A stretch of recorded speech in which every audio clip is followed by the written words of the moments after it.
There'll never be no comparison. You're live on the show. Sit back and have a listen. LDBC. This is your boy, Coach Shelton Harrison. You're live on the Coach Shelton Harrison Boxing and MMA Show Live. Okay, folks, I'm going to go ahead and tell you do something right now, okay? I'm going to be real serious in this video. I'm not going to come on here and actually typically clown Golovkin fans like I always do. I'm going to actually talk, pretty much boxing, as y'all say I don't talk. But, shout out to Town Business J. Sue. Shout out to him, man. He, he put up a video, pretty good video, and I went and I also, looked at Tom Loeffler's social media accounts. I looked at all of them.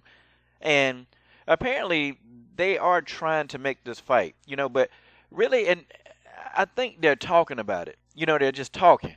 Because when you go to Carl Froch's social accounts, you go to all his accounts, it's like he just kind of retweeted and reposted, on Twitter and Facebook what Tom Loeffler put.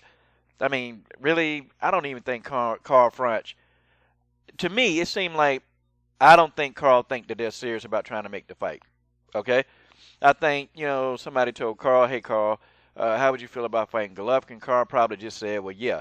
And then that was probably the end of it. And then Eddie Hearn and Tom Loeffler probably just got together, and they're probably trying to talk about future matchups. And I think they're just throwing it around. They're kicking it out there, but definitely nothing set in stone. I mean, just based on what I saw. But now, with all that being said, would Golovkin take this fight? Of course he would. This is something that Triple G would do. People, listen, I'm not coming on this video to hate on the dude. I'm not doing any of that. I'm just telling y'all the truth. It's the truth. This is something that he would do. He would fight the 39-year-old retired fighter. I mean, people, he would. Because evidence of this, he said he'd go down and fight Mayweather. Mayweather's, 38, 39. He's retired, okay? And he would love nothing more than to fight Mayweather coming out of retirement.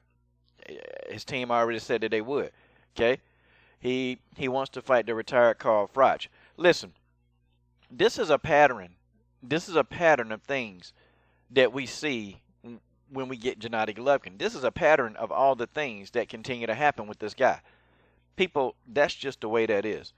This is a continual pattern of things that we have seen, and we have grown to become consistent about dealing with Gennady Golovkin. We already know this, man. This guy, he's never going to take a fight on an even playing field. And if you go and look at his resume, I'm telling you, there's not one fight on his resume that you can actually say that, oh, well, you know what? This was a 50-50 fight. I think this was a 50-50 fight. I think. No.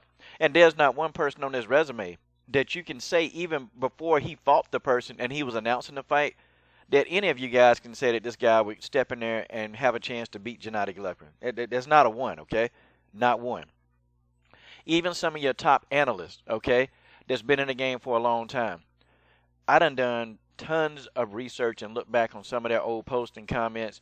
And I looked up, before I even made this video, I looked up all the fights, what they were saying about the fights before he fought certain people, of 10 of his top opponents that we know of today, because let's just face it, a lot of you Golovkin fanboys, you guys don't even know who he fought in his first fight.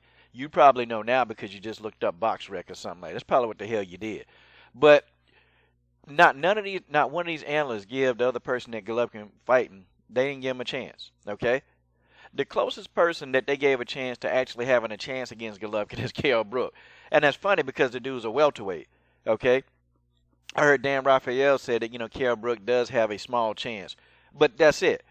So, okay. So now this guy has put it out there. He wanted to fight two retired fighters. He wanted to fight Mayweather. He wants to fight Carl Froch. Sure he will. Sure he'll take that fight because that's just what he does, okay? I mean, stop it.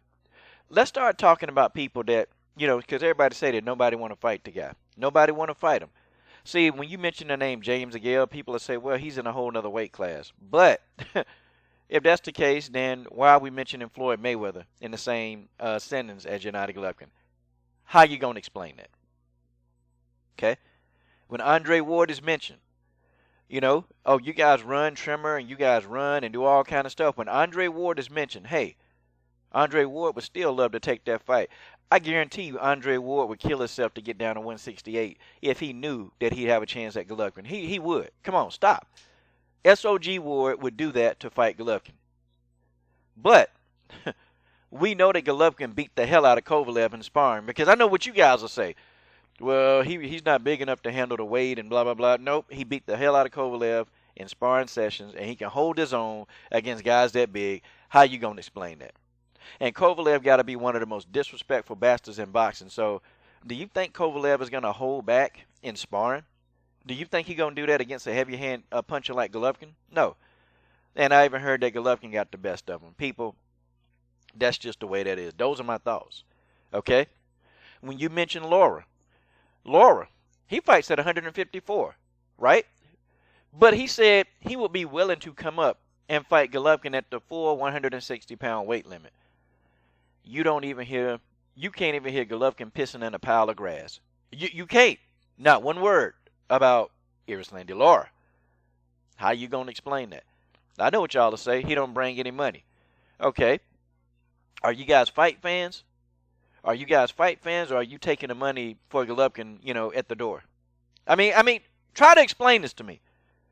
Are you guys fight fans, or are you guys collecting money for Triple G? I don't understand, because I thought we want to see competitive fights. That's what I thought. But clearly you guys don't. So when the name Lara is mentioned, there you go. Then let's bring up Canelo. Well, Canelo offered this dude $10 million. 10 mil. Now, mind you, this dude's biggest payday is about $3 million. So you're already making $7 more million, but leave it to the Golovkin fanboys. You guys will say, well, yeah, but he can get much, much more than $10 million. It's a lowball offer by Canelo. Not really.